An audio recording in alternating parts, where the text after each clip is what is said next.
హరే కృష్ణ.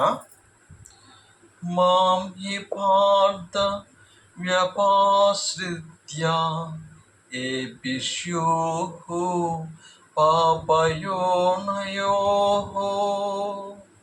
స్త్రియో వైశ్యా తథా శూద్రా తేపి యాంతి పరాం గతిం. అర్జున,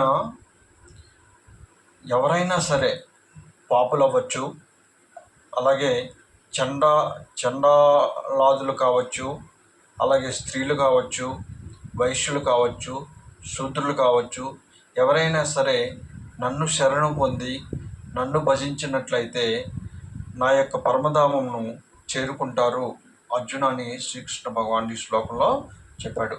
ముందు 2 శ్లోకాల్లో శుద్ధుచారుడు గురించి చెప్పాడు. ఆ శుద్ధురాచారుడు పాపుల కంటే బాగా పాపం చేసినవాడు, అలాగే చండాలాదుల కంటే బాగా పాపం చేసినవాడు. అలాంటి వాడే శ్రీకృష్ణ భగవాన్ దగ్గరికి వెళ్ళిపోయినప్పుడు ఈ పాపులు, ఈ చండాలాదులు, అలాగే స్త్రీలు, వయస్సులు, శూద్రులు కృష్ణ భగవాన్ని భజించారనుకోండి, చక్కగా ఆయన పరమపదాన్ని చేరుకుంటారు అనేది ఈ శ్లోకంలో చాలా స్పష్టంగా చెప్పాడు. ఇక్కడ మనకి స్త్రీలు, వయస్సులు, శూద్రులు, అలాగే స్త్రీల గురించి కూడా చెప్పాడు. అంటే అందరినీ కలిపాడు. ఇక్కడ లింగభేదం లేదు. అంటే లింగభేదం ఉందంటే లింగభేదం లేదు. అలాగే అన్ని వర్ణాలు కూడా ఉన్నారు. అన్ని వర్ణాలు అంటే వయసులు ఉన్నారు, శూద్రులు ఉన్నారు. తర్వాత శ్లోకంలో బ్రాహ్మణుల గురించి, రాజుల గురించి చెప్తాడు. అంతేకాకుండా పాపుల గురించి చెప్పాడు, అలాగే చండాలాదుల గురించి చెప్పాడు. ముందు శ్లోకంలో సుదురాచారుల గురించి కూడా చెప్పాడు. అంటే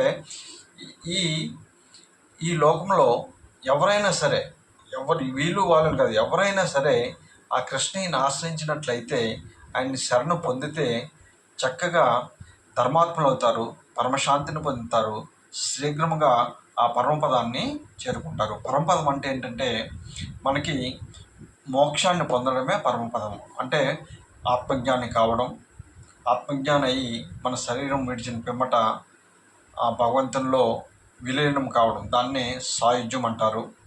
లేకపోతే ఈ శరీరం విడిచిన పిమ్మట ఆత్మకి ఆ భగవంతుని లోకంలో తన భగవంతుడికి దగ్గరగా ఉండే శరీరాన్ని ఇచ్చి, అంటే దివ్య దేహాన్ని ఇస్తారన్నమాట. భగవంతుడికి ఎలాంటి దివ్య దేహం ఉంటుందో అలాంటి దివ్య దేహం ఇచ్చి అతను సమీపంగానే ఉంచుకుంటాడు, లేకపోతే అదే లోకంలో ఉంచుతాడు. అలాగే సామీప్యం, సాలోక్యం, సారూప్యం, ఈ విధంగా.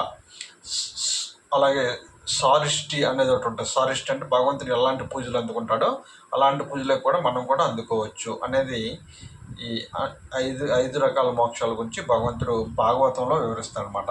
కాబట్టి ఎవరైనా సరే ఆ భగవంతుని పూజించినట్లయితే చక్కగా మనం మోక్షాన్ని పొందుతాము అని ఈ శ్లోకం చాలా స్పష్టంగా శ్రీకృష్ణ భగవానుడు అర్జునుడికి తెలిపాడు. హరే కృష్ణ.